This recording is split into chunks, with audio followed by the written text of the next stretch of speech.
great things going on there, and I hope that when he finishes his talk, you'll think of a way that you want to become involved with Bethesda and work with our boys as they pursue academic, athletic, and just leadership that's going to position them well in life. So without further ado, David Tribble.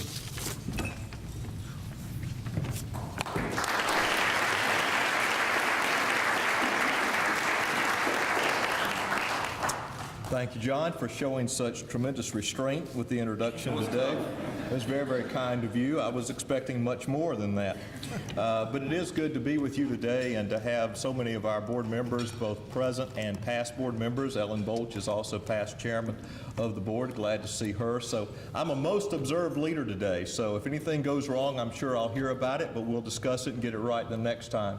But it's good to be with you, and it's good to be here at my home club to kind of stand in the line of people like Ollie Burris, who, if memory serves me correctly, was superintendent at Bethesda in 1914 when the Rotary Club Savannah was formed. So we have a long history with Rotary Savannah, and I'm glad to carry that history on. There's certainly a lot to talk about today, and history is part of that process. As John mentioned, we are not an orphanage anymore, but we were one of the first 3 earliest orphanages in America. If you do not know it, Bethesda is the oldest institution in Georgia. Bethesda also has a very distinct history of being one of the oldest philanthropic charities in the nation, having been founded in 1740. So it's quite a pleasure and privilege to serve and work at a place like Bethesda, and to realize that even though I've been there for 22 years, out of 273 years of service, it's a blip on the radar screen in terms of the history of Bethesda. It keeps you humble. But the big issue for me is, what do you do with that blip? What do you do with your time while you're at Bethesda to serve the young people that we're so blessed to serve? And it's good to have O'Shea and Jabari and Philip with us today, and Andrea Dove, our Director of Development. 3 fine examples of young men that are moving forward, heading on to college. We're glad to have you guys with us today. You'll tell me, I feel sure, on the ride back if I messed up. Speaking of history, if you've not been to Bethesda lately and have not seen the William H. Ford Museum and Visitor Center, I would encourage you to do that. It is really, really a wonderful place. Not only learn a little bit more about the history of Savannah in Georgia, but also learn about the history of Bethesda within the context of that. It's really, really a fine museum, a lot of interactive displays that we set up not only for adults, but for school groups and children that would come out to Bethesda. So I hope you'll make your way out there at some point. It's open Thursday, Friday, and Saturday from 10 to 4, and by appointment. If you would like to bring a group from your church, or if you would like to just come out and visit yourself, we'd be glad to have you with us. You know, our history gives Bethesda our sense of purpose, our reason for being. But really, what drives us forward at Bethesda is what's going on with our young people today, and what we need to be doing and thinking about as professional folks in terms of preparing them for the future. History is great. The future, though, I think is even better. And today we serve 96 boys on campus today, but we'll be moving back up to 120 boys very soon in grades 6 through 12. About 40% of our young people board with us on campus, 60% are day students. And we're very, very pleased that out of that 6 to 12 grades, that's kind of where most parents refer to us. That's when parents start coming to us saying, you know, I got my child through elementary school, and now I'm running into all these challenges and all these problems. And they seek our help and our support at that point. And yet, you know, as we're doing that, we're trying to interpret our mission statement of a love for God, a love for learning, and a strong work ethic in terms that make sense in 2013. Certainly, Bethesda is a very different place than it was in 1740. It's a very different place than it was in 1950. So how we interpret those values in 2013 terms, to me, is one of the hardest things that I have to deal with every day. How to break down a love for God, a love for learning, a strong work ethic that a middle school student who's wired on 220, right, all the time, and going full tilt, and how we can get that across to them in a way that makes sense to them, and it's important to them, and it's something that will impact and influence their life. Now let me share a real quick story that happened some years ago. John mentioned the fact that I'd completed some work after seminary, and part of that work was done at the Menninger Clinic out in Topeka, Kansas, and I got to study with Dr. Carl Menninger, who was probably arguably the father of American psychiatry. And I think at the time I was there, he was 93 years old, still making his way around, still making rounds, and still talking to all us young pups about life lessons. And gosh, what a wealth of information I had with him, and I had a chance to interact with him. But he said something that I will never, ever forget, and it was an odd discussion that started out about suicide. And he was talking about suicide within the context that really what a cry, the suicidal cry is a cry for life has no more meaning. I can't make sense out of it. It's not worth living anymore. And then he said something that really triggered a totally different thought process for me. He said, at-risk youth commit suicide in inches. At-risk youth commit suicide in inches.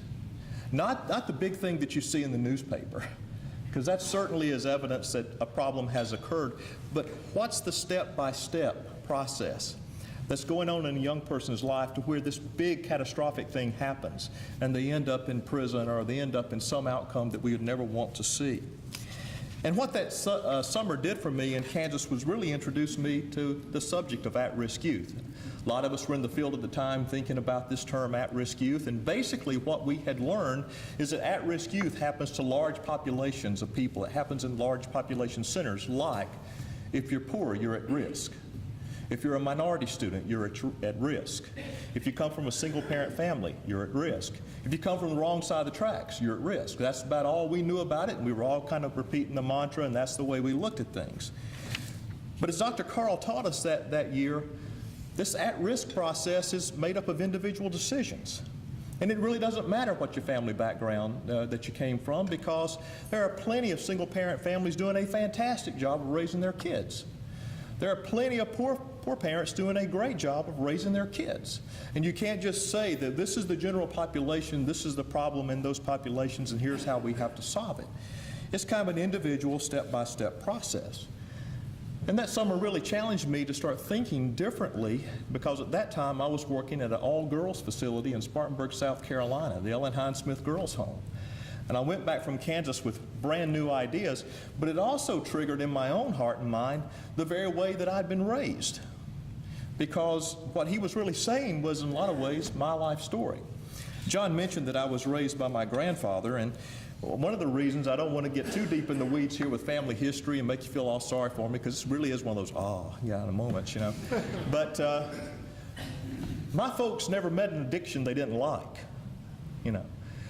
My folks were the type of folks where, have you tried that? No, I will. You know, it was a very addictive kind of family process that we were living in. And so being the youngest, they decided to ship me off to my grandfather's farm, and he could raise me. The irony of that was my grandfather was an alcoholic. But my grandfather did something for me that was really, really profound. He did two things that completely changed my life. Number one, he made sure I was always in church. Always in church. He never missed, even if he wasn't feeling so good, he never missed, and I never missed. The second thing he did is he put a basketball goal up on the side of a barn and said, that's what you do with your life. And that's how I spent my growing up years, working, playing basketball, and going to church. Any wonder that I became clergy working with at-risk kids? That's exactly the way my life was sort of scripted for me. But he did an amazing thing for me in the midst of some challenges and choices that he was making. He set up some conditions for me to have a successful life. So my grandfather made choices, and that's true of every at-risk situation. People make choices. So as I left Menninger Clinic that summer, I came back and I thought to myself, well, if kids can make choices step by step, inch by inch negatively, why couldn't we just turn that around? Why couldn't we help them to find step by step, inch by inch, very positive things that they could do in their life? The same things that had happened to me. People that had taken me under their wing and given me a chance at something better than what I had experienced. And so, as I said, it really got me to think differently about what was going to happen as I went back to Spartanburg, South Carolina. And so I went back and I shared this story with our board of directors there, and we decided to start a school for our girls. Not because I knew anything about education. I didn't have the educational background of our new member. I didn't know anything about education other than we wanted to create an environment where we had some control over the day, where we could give our young girls positive images of what life could become. Because I had no control over what happened about 8 hours a day. So we tried to just bring our kids in, give them a good education, and start telling them what life could be step by step and inch by inch. And these girls were often the victims of just some horrible abuse. So certainly we could say that their life didn't look very meaningful or very, very fulfilled. But having them together with our staff every day, some things began to change and happen for them. Shortly thereafter, Bethesda invited me to come down to Savannah for a visit. And if you've not been to Bethesda lately, I really do encourage you to come out. The first time I came on that campus, I went, wow. Whoa. I mean, I couldn't imagine them actually hiring me. I remembered sitting down in the office of the search committee, and they were talking to me about it, and they said, "Do you have any comments?" I said, "I'm trying not to screw this up." You know, I'm really trying not to screw this interview up.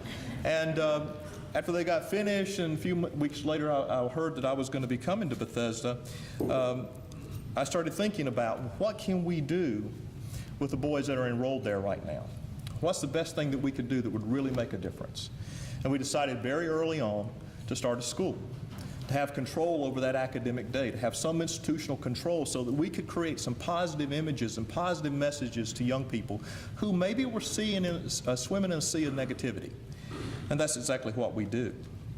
So we took, corporately the board and the staff took the whole mission statement of Whitfield, a love of God, a love of learning, and a strong work ethic, and we tried to start figuring out what that meant and how it would roll out at Bethesda. And let me start briefly with the love of learning and unpack that a bit. The first thing we came up with is we're working with all boys. They're boys, and they learn differently. Now, I'd come up from an all-girls environment. Now I was working with all boys. And I will tell you, one of the things that I discovered very quickly in working between all boys and all girls, this is a tendency. It's not 100% true, I know, but girls have a tendency to ask, will it be on the test? Boys have a tendency to ask, where am I ever going to use this junk? Okay? So we had to figure out a way to say, okay, how are we going to teach them that learning is important, and how can we introduce them to places where you can actually use this junk? And so we started looking at our amazing campus, all the opportunities we had for young people, young boys to be involved in. And we started looking at things like teacher-student ratio, and to this day we have about 1 teacher to every 12 boys, because we're really about getting our students to move forward. Our stated mission for them is you're going to higher education. If no one else in your family has ever gone to college, you will.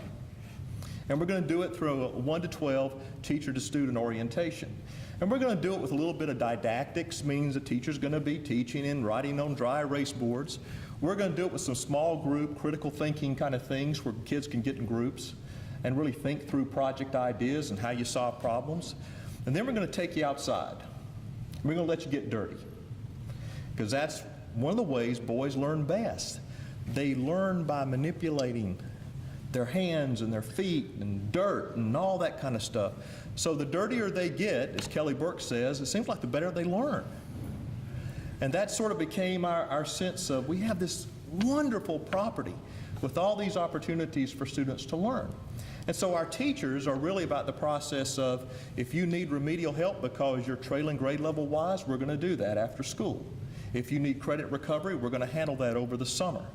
The bottom line is you're going to get on grade level, you're going to advance above your grade level, and you're going to keep moving. You're going to go to college.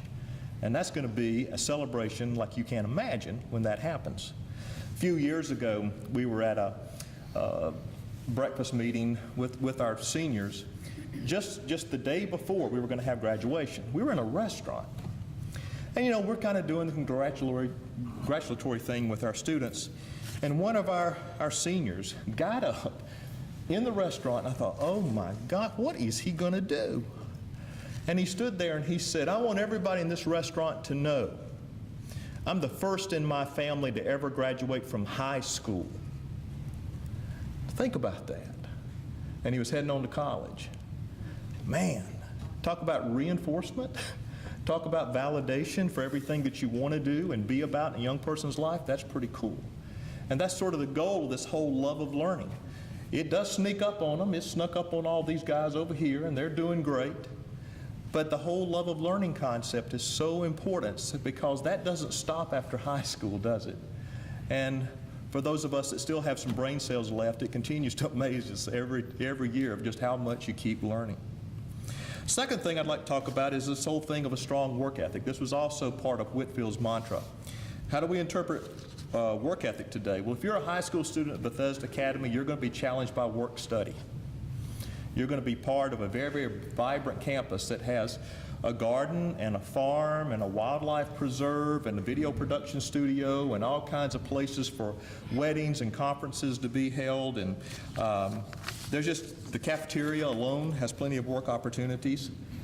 And those enterprises bring in about $330,000 a year to Bethesda that are partly funded and animated by student labor. So we've been working with Berea College to try to figure out a really good work-study curriculum. And in our case, work-study contributes back to financial aid. For every hour a student works, he gets $7 of tuition forgiveness. So part of the financial aid plan now is here's the tuition, here's how much comes out of the endowment, how much comes through scholarship support, here's how much comes through a gold scholarship, here's the amount that comes through work-study. And it gets everybody's attention. That can be a significant amount of money for a student to come to Bethesda. And we scholarship at Bethesda 88 cents on the dollar. So it's very, very important that we do our fundraising right, we do our enterprise right on campus, and that our endowment remains strong. But students are involved in work study. And after working with Berea over this past summer, we're now kind of grading our students on work study. And this will be new to them as they go to work study this fall.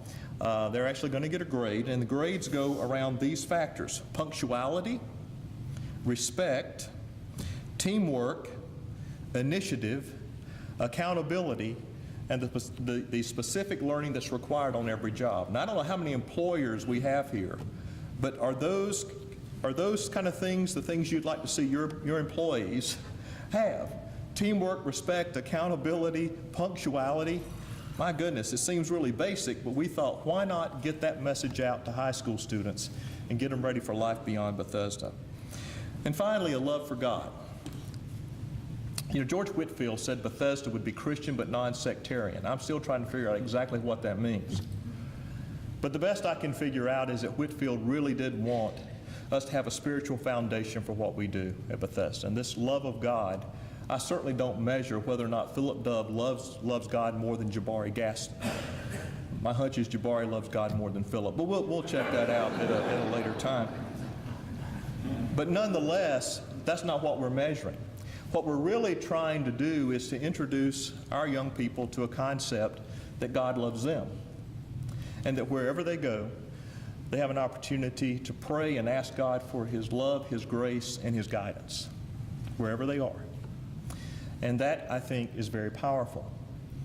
But as we talk about this love of God and love of learning and this kind of thing, we really do kind of put that into a system of thinking through spiritual formation, where we talk about, we want our boys to know certain things about spirituality, and as they know those things, how it helps their being, and then how it informs their doing. It's kind of like, what do you know about your spiritual formation? How does that change how you value yourself? And as you know those things and value those things, how does it help you do your living? A life of service, a life of getting outside of yourself. And frankly, when I see all the stuff that happens with young people today, as you and I both look at newspapers and see things on television, I really do think for something that maybe is old-fashioned and is out of phase of saying a love of God, we're onto something that's really powerful in working with our young people, because it's extremely critical, we believe, in helping them to do the final thing in the spiritual formation that we ask them to do, which is to stop. There's a stimulus: stop, think, and act responsibly. If we can get them to stop, then what they think and how they act is going to have a big reflection on what they think about themselves spiritually. and how they relate to others, which we think is extremely important at Bethesda. At the end of the day, we're very proud of what happens to our graduates. 88% of our boys go on to college. The remaining 12% are equally split between the military and their first work experience. So we're very pleased with what happens with our children, our young people. We look forward to sharing more stories about them as the years and months go ahead, because all of these young guys have a story that's still rolling out for them. They're still going to be telling years from now. A few months ago, Andrew and I were in the office one day, and we were kind of inundated with graduates who walked in. This is back in July, and they were all heading to college. And it was really very powerful as these guys just wanted to say goodbye one last time. And they told us stories of things that were happening before Bethesda and things happening after Bethesda, and gave us a hug and made sure we had email addresses and all that, because eventually they're going to call Dad and ask for money. It happens every year. But by the same token, it was their way of saying, we will not forget you. More importantly, don't forget us. And I think that's a really powerful testimony to the mission and purpose of Bethesda Academy. And I appreciate your attention today. Thanks so much.